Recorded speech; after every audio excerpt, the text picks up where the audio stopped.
राम राम दोस्तों। धाम सरकार भक्तों मर जाना, लेकिन मुख्य द्वार पर भूलकर भी ऐसे जल मत छिड़कना जैसे कि हम वीडियो में आपको बताने जा रहे हैं। दोस्तों, मुख्य द्वार पर गलत तरीके से जल छिड़कने से घर बर्बाद हो जाता है। और भक्तों, हो सके तो जब भी घर के मुख्य द्वार पर जल करें तब गणेश जी का यह मंत्र जरूर बोले, जो कि कुछ देर बाद हम आपको वीडियो में बता देंगे। भक्तों, कुछ लोग यहाँ पर ऐसे भी होंगे जो इस वीडियो को बीच में ही छोड़ देंगे। अगर इस वीडियो को आपको छोड़ना ही है तो अभी छोड़ देना, परंतु गणेश जी भगवान का अपमान मत करना वीडियो को अधूरा छोड़कर। इसलिए आप घर के मुख्य द्वार पर जल कैसे छिड़कना है, इस कार्य विधि को पूरा ही देखें। आधा अधूरा देखने से समझ लेना आप भगवान का अपमान कर रही हैं। भक्तों, बहुत समय से आप लोगों के प्रश्न आ रहे हैं कि मुख्य द्वार पर जल छिड़कने का सही समय क्या होता है और सही विधि क्या होती है, और हमें किस समय हमें जल छिड़कना चाहिए, और क्या मुख्य द्वार पर जल छिड़कने के लिए स्नान करना आवश्यक है या बिना स्नान किए भी मुख्य द्वार पर जल का छिड़काव किया जा सकता है। और दोस्तों, झाड़ू लगाने से पहले या फिर झाड़ू लगाने के बाद जल छिड़कना चाहिए। और एक और प्रश्न आया है कि क्या पीरियड्स में हम अपने घर के मुख्य द्वार पर जल का छिड़काव कर सकते हैं या मुख्य द्वार पर दीप दान कर सकते हैं और जल से ही जुड़ा हुआ एक और प्रश्न है जो भक्त अपने मंदिर में जो प्रतिदिन हम 1 लोटा जल रखते हैं, उस जल का हमें क्या करना चाहिए, किस प्रकार प्रयोग करना चाहिए, और क्या हम उसे खाने में प्रयोग कर सकते हैं या फिर हम किसी पौधे में डाल सकते हैं। उस जल का उपयोग किस प्रकार से होना चाहिए। और कुछ लोगों का कहना यह है कि जब हम मुख्य द्वार पर जल छिड़कते हैं तो घर के अंदर की तरफ से जल छिड़के या घर के बाहर की तरफ से जल का छिड़काव करे। अरे, इसके बारे में कई लोग शंका में हैं। आज हम यह शंका सभी भक्तजनों की दूर करने वाले हैं। और भक्तों, मुख्य द्वार पर जल छिड़कने से संबंधित आप का अगला प्रश्न है कि कई ऐसे लोग हैं जो कि फ्लैट में रहते हैं, कुछ ऐसे लोग हैं जो कि किराए के मकान में रहते हैं, एक ही कमरे में रहते हैं, तो उन्हें अपने घर पर मुख्य द्वार पर दीप दान किस प्रकार से करना चाहिए, जल कहाँ छिड़कना चाहिए। मतलब भक्तों, व इस जगह को मुख्य द्वार मानकर वहां पर मुख्य द्वार से जुड़े हुए उपाय करें। तो आज की वीडियो पूरी तरह से आपके प्रश्नों पर ही आधारित है। दोस्तों, वीडियो शुरू करने से पहले माता लक्ष्मी के सच्चे भक्त कमेंट बॉक्स में जय मां लक्ष्मी अवश्य लिखें। और वीडियो आपको अच्छी लगती है तो वीडियो को लाइक करना ना भूलें। भक्तों, मुख्य द्वार पर जल छिड़कने का सही समय क्या होता है और सही विधि क्या होती है, तो देखिए, अगर आप मुख्य द्वार पर जल छिड़कते हैं तो आपको ध्यान रखना है कि जल आप एक दिन पहले ही, मतलब दोस्तों रात को सोने से पहले, एक पात्र में, कोई भी आप पात्र ले सकते हैं। जैसे कि आप एक तांबे का भी पात्र ले सकते हैं। तांबे का हो तो आप पीतल का ले सकते हैं, स्टील का ले सकते हैं, चांदी का ले सकते हैं, जो भी पात्र आपके पास उपलब्ध हो। एक लोटे में थोड़ा सा गंगा जल डाल दीजिए और उसके ऊपर शुद्ध जल भर दीजिए। और भक्तों, यदि आपके पास गंगा जल न हो तो भी परेशान होने की आवश्यकता नहीं है। सिर्फ शुद्ध जल से भी आप पात्र को भर सकते हैं और उस जल से भरे पात्र को अपने घर की रसोई में रख दीजिए। अब दोस्तों, जैसे कि आप अगले दिन सुबह उठकर इस जल का छिड़काव अपने घर के मुख्य द्वार पर करेंगे। आप बहुत से भक्तों के प्रश्न आए हैं कि क्या हम स्नान से पहले यह जल छिड़क सकते हैं या फिर स्नान करना आवश्यक है। देखिए भक्तों, मुख्य द्वार पर जो सुबह सवेरे सबसे पहले जल छिड़का जाता है, जैसे कि जो रसोई में रखा हुआ जल होता है, यह एक तरीके से उपाय के तौर पर किया जाता है। भक्तों, घर में किसी भी प्रकार की परेशानी हो, किसी भी प्रकार के दुख दर्द रहता हो, गरीबी हो या फिर कलह क्लेश बहुत अधिक रहता है, मतलब किसी भी प्रकार की नकारात्मक ऊर्जा से आप परेशान हैं, बहुत समय से परेशानियों में ही घिरे हुए हैं, आपके घर में हमेशा क्लेश का वातावरण रहता है, तो ऐसे में घर की रसोई में लोटा भरकर जल रखा जाता है और यही जल घर के मुख्य द्वार पर सुबह उठकर छिड़का जाता है। भक्तों, इस जल के छिड़काव से आपके घर की कोई भी परेशानी हो बहुत शीघ्र समाप्त हो जाती है। आपके घर में किसी भी नकारात्मक ऊर्जा हो तुरंत समाप्त हो जाती है। इस उपाय को करने से आपके घर में सुख समृद्धि आती है, कलह कलेश से भी मुक्ति मिलती है और बीमारियों से भी मुक्ति मिलती है। मतलब अब देखिए भक्तों, किसी भी प्रकार की मानसिक परेशानी हो, शारीरिक परेशानी हो, आर्थिक तंगी हो या आपके घर में कोई वास्तु दोष हो, किसी भी प्रकार का ग्रह दोष हो, जैसे कि कई बार ऐसा होता है कि कई लोगों के ऊपर कई प्रकार के बुरे ग्रह दोषों का प्रभाव होता है, जिसकी वजह से घर में परेशानियां हमेशा बनी रहती है, तो ग्रह दोषों के प्रभाव से भी आपको मुक्ति मिलती है। वास्तु दोष और पितृदोष भी समाप्त होता है। इसके साथ ही जैसे कि बहुत से लोगों के प्रश्न होते हैं कि उनके ऊपर किसी ने कुछ करा दिया है, उनके परिवार में किसी भी प्रकार की पहले कोई परेशानी नहीं थी, लेकिन अभी कुछ समय से परेशानियां लगातार आती ही जा रही है और कोई रास्ता नहीं मिल रहा है। परेशानी से निकलने का, तो किसी के भी किए कराए तंत्र मंत्र का प्रभाव हो, किसी की बुरी नजर का प्रभाव हो, तो भी आपके इस उपाय से मत मतलब इस एक लोटा जल से आपकी परेशानी स्वतः ही कुछ दिनों में समाप्त हो जाती है। तो यह घर की सभी परेशानियों से मुक्ति पाने का रामबाण और सबसे सरल सबसे आसान उपाय होता है जो हमारे शास्त्रों में वर्णित है। तो आप अपने घर की रसोई में एक लोटा जल रखें, रात में भरकर, और प्रातः काल जल्दी उठकर उसी जल से अपने घर के मुख्य द्वार पर छिड़काव कीजिए। आप जैसे कि बहुत से लोगों के प्रश्न आते हैं कि यह जल हमें किस समय अपने घर के मुख्य द्वार पर छिड़कना चाहिए, तो देखिए, सुबह सूर्योदय होने से पहले इस जल का छिड़काव आपके घर के मुख्य द्वार पर हो जाना चाहिए। आप चाहे इसके बाद शुद्ध जल से मतलब किसी भी दूसरे जल से अपने घर के मुख्य द्वार को धोते हैं तो कोई समस्या नहीं है, लेकिन इस जल का छिड़काव घर के मुख्य द्वार पर सूर्योदय होने से पहले हो जाना चाहिए। अब भक्तों, जैसे आपका अगला प्रश्न है कि क्या हमें स्नान करके इस जल का छिड़काव अपने घर के मुख्य द्वार पर करना चाहिए या फिर बिना स्नान किए भी कर सकते हैं। देखिए दोस्तों, ये जो हम जल छिड़कते हैं मतलब यह एक उपाय होता है, तो इसे हम स्नान करने के बाद नहीं करते हैं। सुबह जल्दी उठते हैं और उठकर सबसे पहले घर की रसोई में जाएंगे, उसके बाद उस जल को लेकर आप घर के मुख्य द्वार पर जाएंगे। मुख्य द्वार खोलकर मतलब मेन गेट खोल दीजिए और उसके बाद मुख्य पर इसी जल का छींटा दीजिए, छिड़काव कर दीजिए। और जल का छिड़काव करते समय अपने पितरों का ध्यान कीजिए, माँ लक्ष्मी का ध्यान कीजिए, क्योंकि कहा जाता है कि सुबह सुबह माँ लक्ष्मी प्रत्येक द्वार पर आती है, सबके द्वार पर आती है। जिनके भी द्वार खुले होते हैं, जिनके घर में जल का छिड़काव मुख्य द्वार पर हुआ रहता है, उसके घर में प्रवेश कर जाती है।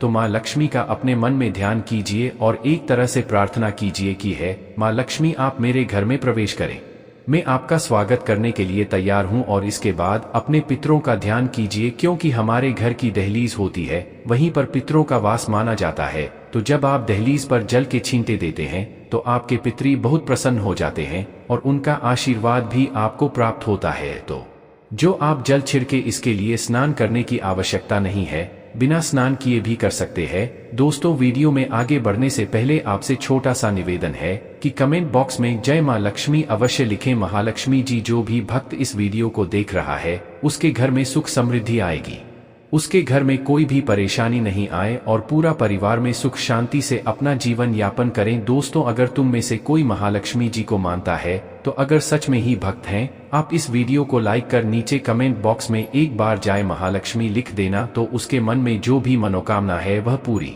कर देना। अब दोस्तों, आपका अगला प्रश्न है कि क्या झाड़ू लगाने के बाद हमें जल का छिड़काव करना चाहिए या फिर झाड़ू लगाने से पहले भी जल का छिड़काव कर सकते हैं। तो देखिए, जैसे मैंने आपको पहले ही बताया था कि उठने के बाद सबसे पहला कार्य जो आपको करना है वह जल का छेद का ही करना है, उसके बाद आप झाड़ू लगा सकते हैं। लेकिन एक चीज का ध्यान रखिए, जब हम सोकर उठते हैं तो सबसे पहले बिस्तर पर बैठे हुए ही अपने दोनों हथेलियों को जोड़कर और दोनों हथेलियों को सामने से जोड़कर पूरी हथेली को देखा जाता है, उसमें माँ लक्ष्मी का ध्यान किया जाता है। उसके साथ ही 5 देवताओं का ध्यान किया जाता है। 5 देवता कौन? उनसे होते हैं माँ दुर्गा, भगवान शिव, भगवान श्री हरि, विष्णु, गणपति, गजानन और भगवान सूर्य देवता। 5 देवताओं का ध्यान हम अपने हाथों में ही करते हैं, हथेलियों में ही करते हैं। कारागृह थे लक्ष्मी कर, मध्य सरस्वती कर, मूल्य तो ब्रह्मा थे कर दर्शन। हम इस मंत्र का उच्चारण आप चाहें तो कर सकते हैं, नहीं करते हैं तो भी कोई बात नहीं। अपने इष्ट देवता का और 5 देवताओं का ध्यान अपनी हथेलियों में कर लीजिए। उसके बाद दोनों हाथ जोड़कर सभी देवी देवताओं को प्रणाम किया जाता है और उसके बाद अपने हाथ से पृथ्वी का स्पर्श करते हैं, धरती को छूकर प्रणाम करते हैं 2 बार या 3 बार और उसके बाद अपना दाहिना पांव पृथ्वी पर रखते हैं, दोस्तों धरती पर रखते हैं। उसके बाद ही बाकी के जो सभी कार्य होंगे उसके बाद ही किए जाएंगे। जल का छिड़काव आप उसके बाद ही करेंगे, मतलब सुबह उठने के बाद सबसे पहले हथेलियों के दरअसल फिर धरती को प्रणाम कीजिए, फिर धरती पर पैर रखें और उसके बाद रसोई में जाकर आपको जल लेना है और घर का मुख्य द्वार खोलकर मुख्य द्वार पर जल का छिड़काव करना है, माँ लक्ष्मी का और अपने पितरों का ध्यान करना है। उसके बाद आप अपने घर में आ जाएंगे और उसके बाद जो भी आपके रूटीन वर्क होते हैं, मतलब झाड़ू लगाएंगे या फिर आप स्नान करेंगे, ये सभी कार्य उसके बाद किए जाएंगे। और आप जैसे कि कई लोगों के प्रश्न आते हैं कि जब हम जल का छिड़काव करते हैं क्या उसी समय हम घर के मुख्य द्वार पर झाड़ू लगाकर और पानी डालकर क्या हम मुख्य द्वार की अच्छे से सफाई कर सकते हैं? जी हाँ, बिल्कुल कर सकते हैं। पहले आप जो रसोई में रखा हुआ जल है उस जल का छिड़काव कर दीजिए, उसके बाद और भी पानी डालकर, मतलब अगर आपके पास जल और उपलब्ध है तो और जल लेकर और घर के मुख्य द्वार की अच्छी तरह से झाड़ू से या कैसे भी सफाई कर सकते हैं। और कई लोगों के प्रश्न आए हैं कि हम किसी फ्लैट में रहते हैं या फिर किसी ऐसे कमरे में रहते हैं, किराए के कमरे में, कि हमारे पास एक ही कमरा है, तो हम जल का छिड़काव या फिर दीपदान कहाँ पर करें। से हम अपना मुख्य द्वार माने देखिए जो आपका अपना कमरा है या फिर जो फ्लैट है आपका, जहां पर आपका नेम प्लेट लगा हुआ है, आप उसी स्थान पर दीप दान करेंगे और उसी स्थान पर आपको जल का छिड़काव करना है। मतलब जहां पर आपका अगर एक ही कमरे का मकान है तो आपके कमरे का दरवाजा है, वहीं पर आपको थोड़ा सा जल छिड़कना है और वहीं पर आप दीप दान भी करेंगे, जो कि मुख्य द्वार से जुड़े हुए उपाय होते हैं। वो आप अपने घर के, मतलब जो अपना कमरा है उसके बिल्कुल दरवाजे के पास ही करेंगे। और आपका अगला प्रश्न है कि क्या पीरियड में हम अपने घर के मुख्य द्वार पर जल का छिड़काव कर सकते हैं, दीप दान कर सकते हैं। देखिए, जल का छिड़काव करने के लिए पीरियड हो या ना हो उसे कोई फर्क नहीं पड़ता, जल का छिड़काव कर सकते हैं।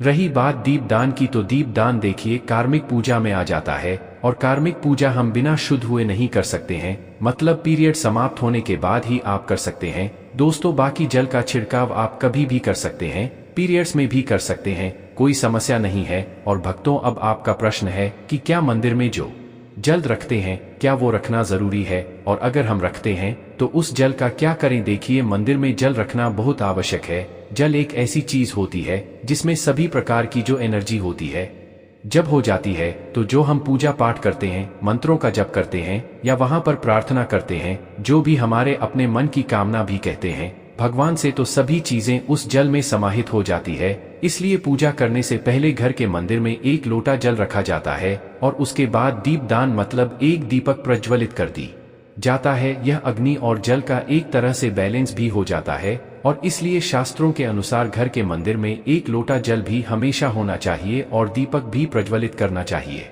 तो अब इस जल का करना क्या चाहिए। देखिए, जब हम जल रखते हैं सुबह की पूजा में रखते हैं, मतलब सुबह जो हम पूजा करते हैं प्रातःकालीन पूजा, उस समय जल रखा जाता है और वह जल हम अगले दिन उठाते हैं। मतलब जब आप अगले दिन पूजा करने जाते हैं दोस्तों, स्नान इत्यादि करने के बाद अब तो आप उस जल को उठाते हैं।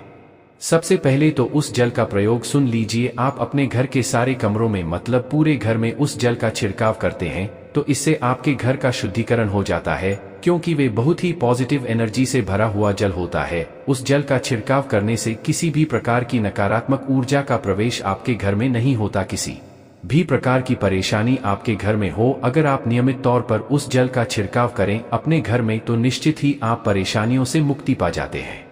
किसी के कराएं तंत्र मंत्र के प्रभाव से मुक्ति पा जाते हैं। दूसरा, इसका उपाय आप कर सकते हैं, जैसे कि घर में कोई बीमार है तो आप इस जल को उस व्यक्ति को पीने के लिए दे सकते हैं और यह जल इतना पावरफुल होता है कि इस जल को पीने से बड़ी बीमारियों से, मतलब लंबी बीमारियों से भी धीरे धीरे राहत मिलने लग जाती है। कई बार भक्तों होता है ना कि आप लोगों के प्रश्न आते हैं कि दवाई तो हम कर रहे हैं लेकिन दवाई हमें लगता ही नहीं ही है, दवाई का कोई प्रभाव ही देखने को नहीं मिलता। तो ऐसे में अगर उस जल को पीने के लिए रोगी को दिया जाए तो बहुत अच्छी दवाइयां काम करने लग जाती है।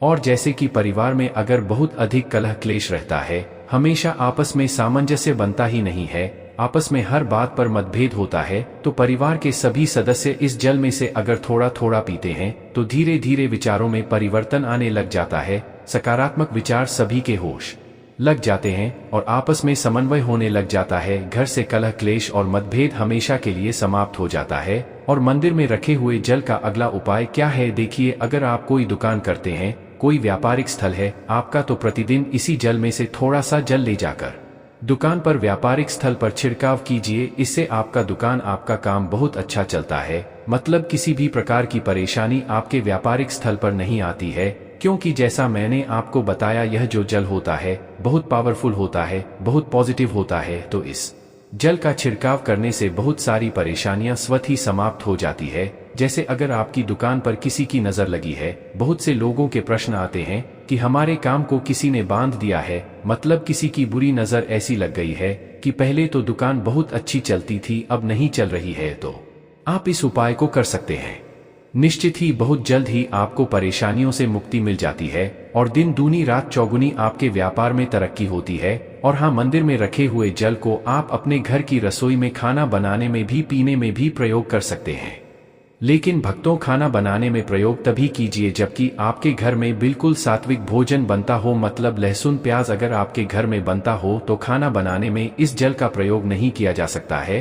फिर आप इस जल को थोड़ा थोड़ा परिवार के सदस्य मिलकर ग्रहण कर सकते हैं और बचे हुए जल को आप अपने घर में पौधों में डाल सकते हैं। तो देखिए, ऐसा नहीं है कि मंदिर पर रखा हुआ जल बेकार होता है, किसी काम का नहीं होता है। बहुत सारे उपयोग इस जल के होते हैं। अगर हम सही तरीके से प्रयोग करें तो अपने जीवन की बहुत सारी परेशानियों का समाधान मात्र एक लोटा जल से हम कर सकते हैं। तो ध्यान रखिए कि मंत्रों से अभिमंत्रित जल बहुत महत्वपूर्ण होता है, बहुत शक्तिशाली होता है और हमारे घर के मंदिर पर रखा हुआ जल देवताओं का आशीर्वाद होता है, क्योंकि पूरे समय वह देवताओं के पास होता है। देवी देवता वहां पर रहते हैं, तो उस जल में हर प्रकार की शक्ति समाहित होती है जो कि सकारात्मक शक्तियां होती है। और इस जल का प्रयोग अगर हम सही तरीके से करते हैं, मतलब उसको पीने में करते हैं, खाना बनाने में करते हैं, घर में जल का छिड़काव करने में करते हैं, तो इससे हमारी समस्याओं का समाधान होता है। और अगर कोई भी कार्य नियमित तौर पर मतलब प्रतिदिन किया जाता है तो उसका हमें लाभ प्राप्त होता है। कभी कभी करेंगे तो निश्चित ही आपको उतना लाभ दिखाई नहीं देगा, लेकिन अगर आप नियम बना लेंगे कि हर रोज उसी जल से घर में छिड़काव करना है, घर में प्रत्येक व्यक्ति को थोड़ा थोड़ा पीने के लिए देना है, बचे हुए जल को पौधों में डाल दीजिए, दुकान पर ढक दीजिए, अपने घर के व्यापारिक स्थल पर छिड़काव कीजिए, बच्चों की बुक्स शेष में, अपने घर की तिजोरी में, हर जगह इस जल का छिड़काव कीजिए और नियमित तौर पर कीजिए। चमत्कार आपको निश्चित ही देखने को मिलेगा। इसी प्रकार से जो रसोई में रखा हुआ जल होता है उसका छिड़काव अपने घर के मुख्य द्वार पर कीजिए, तो इसका भी आपको लाभ बहुत ही शीघ्र दिखाई देगा। लेकिन इसे अपने रूटीन में शामिल करना होगा, प्रतिदिन नियम से यह कार्य करना होगा, तभी आपको लाभ देखने को मिलेंगे।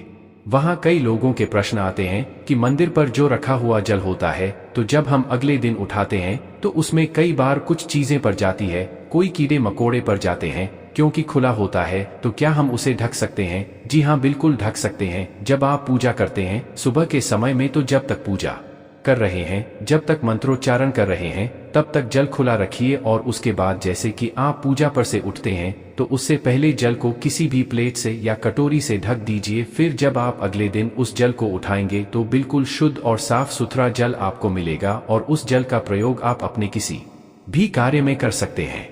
और भक्तों, आप जब भी घर के मुख्य द्वार पर जल छिड़काव करें तो गणेश जी भगवान का यह मंत्र जरूर बोले, गणपते नम आत्मा। और जो हमने आपको वीडियो में बताया है उसे ध्यान पूर्वक अच्छी तरीके से समझकर अपने घर के मुख्य द्वार पर जल का छिड़काव करें। और दोस्तों में मुख्य द्वार पर कपूर का पानी छिड़कने से घर में प्रवेश करने वाली कोई भी ऊर्जा शुद्ध हो जाती है, जिससे किसी भी तरह की नकारात्मकता या अशुभ प्रभाव दूर हो जाता है। यह शुद्धिकरण प्रक्रिया शांति और समृद्धि के लिए अनुकूल सौहार्दपूर्ण माहौल बनाती। दोस्तों, आज के लिए बस इतना ही।